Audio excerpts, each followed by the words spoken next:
کوم سړي چې اخلاق ښایسته وي که نه په ده باندې کله ګمان د کم خل کېږي.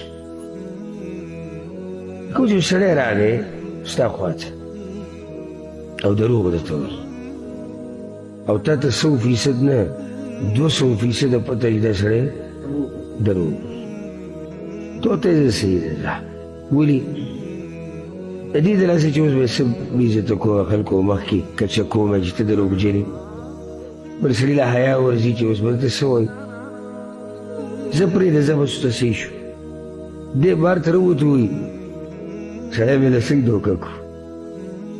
د ځان په دوکه کې اچولی دی سړی ته څه دوکه کړو. هغه دومره دروند خوی والا دی او دی مناسب هم نه ګڼله چې ستا د دې دروغو سره جواب درکړي. نور په تا ښه پوهه نو دی دروند خوی دی.